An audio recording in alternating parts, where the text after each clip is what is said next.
সবজি দিয়ে এরকম মাছের ঝোল খেতে কার কার ভালো লাগে বলুন তো? আমার তো বেশ ভালোই লাগে। আর এরকম শীতের দিনে টাটকা সবজি দিয়ে এরকম টাটকা লোকাল মাছের ঝোল খেতে কিন্তু বেশ ভালোই লাগে। আর আজকে আমি বানিয়েছি কাতলা মাছ দিয়ে আলু বেগুন দিয়ে একদম ঘরোয়া পদ্ধতিতে এই ঝোলটি। খেতে কিন্তু সত্যি বলছি বেশ ভালোই লেগেছে। তো আমি এটাকে কিভাবে বানিয়েছি ভাবলাম আপনাদের সাথে একটু শেয়ার করে দিই। তো চলুন তাহলে দেখা যাক।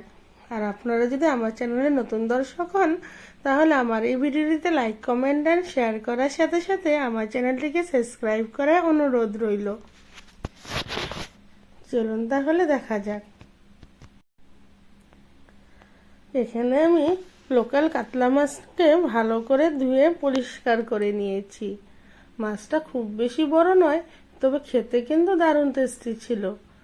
অনেক সময় কি হয় বলুন, মাছ কিন্তু ছোট মাছও অনেক টেস্টি হয়। মাছটা বড় হলেই যে টেস্ট হবে তার কিন্তু কোনো মানে নেই।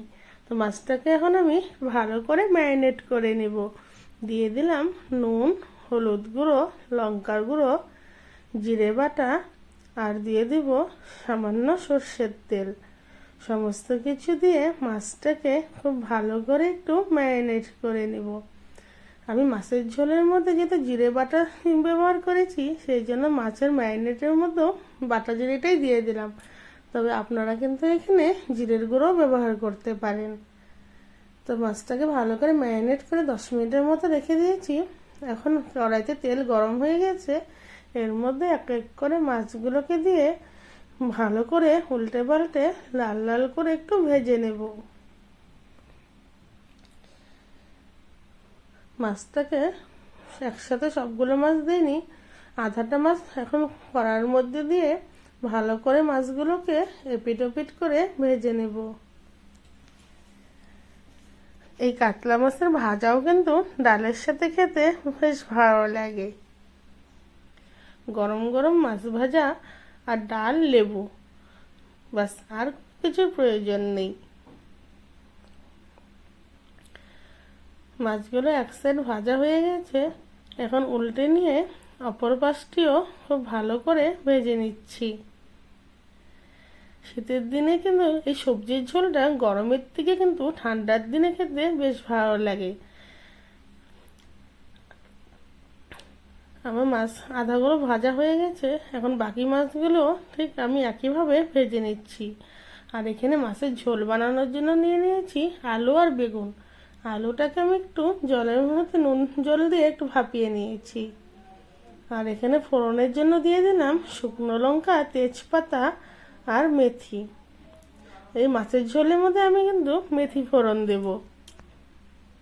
ফোড়নের থেকে একটু সুন্দর গন্ধ ছাড়লে ওর মধ্যে কেটে রাখা আলু বেগুনগুলো দিয়ে দিলাম। তো আলু বেগুনগুলো এখন তেলের মধ্যে একটু ভালো করে ভেজে নিচ্ছি। এই ঝোলটার মধ্যে কিন্তু আপনারা সিম আর মূলও দিতে পারেন। সিম মূলো দিলেও কিন্তু বেশ ভালোই লাগে খেতে। তবে আমি আর আজকে সিম আর মূলো দিইনি, শুধু আলু বেগুন দিয়েই করেছি। যেহেতু আমার বরের এই আলু বেগুনের ঝোলটা খুব পছন্দ, সেই জন্য আমিও এই আলু বেগুন দিয়ে আজকে মাছের ঝোলটা বানালাম। দিয়ে দিলাম হলুদ গুঁড়ো, লঙ্কার গুঁড়ো, ধনে গুঁড়ো আর জিরে বাটা।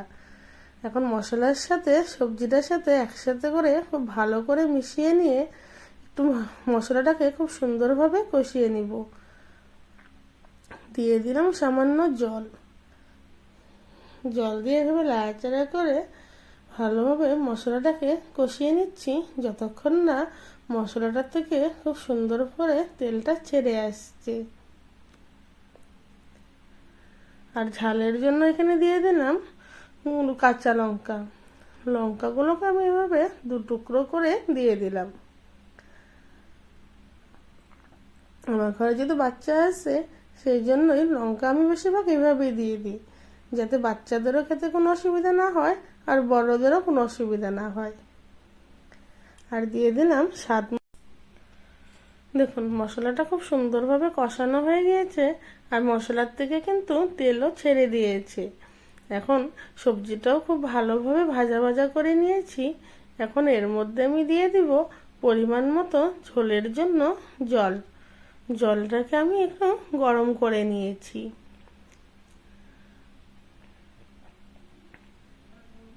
তবে ঝোল আপনারা যে যেরকম খেতে পছন্দ করেন সেরকম কিন্তু ঝোলের পরিমাণটা দেবেন।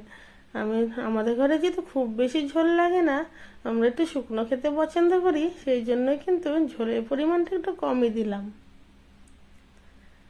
কিন্তু এতটুকু ঝোল লাগবে, যেহেতু মাছগুলো দেওয়ার পরে মাছগুলোকে ঝোলের মধ্যে ফোটাবো, সেই জন্য এতটুকু ঝোল দিয়েছি আমি।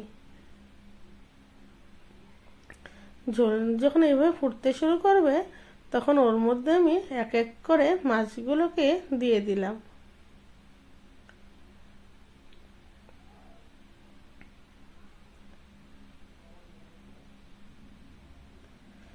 সমস্ত মাছগুলোকে এক এক করে এর মধ্যে দিয়ে দিচ্ছি।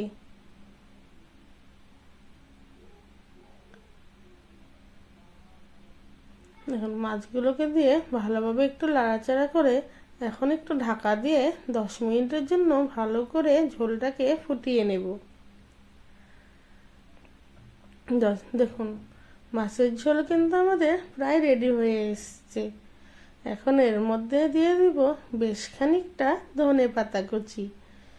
মাছের ঝোলের মধ্যে ধনেপাতা এর যে আমার কাছে এত ভালো লাগে, এই ধনেপাতা যেন এই ঝোলের টেস্টটা আরো বাড়িয়ে তোলে।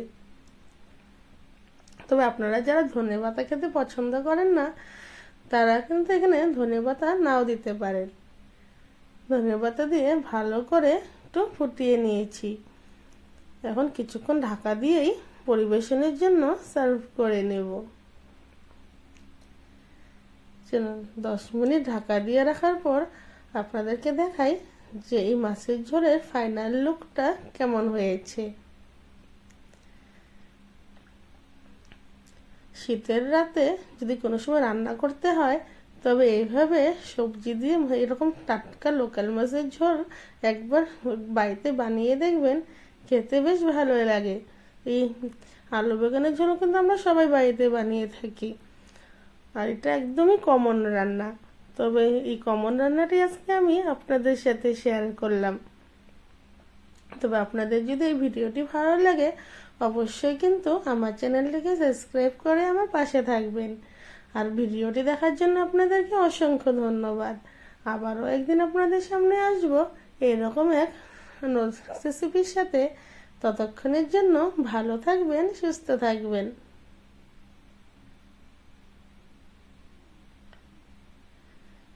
আর এই মাছের ঝোলটি কেমন হয়েছে সেটি কিন্তু অবশ্যই আমাকে কমেন্ট করে জানাতে ভুলবেন না।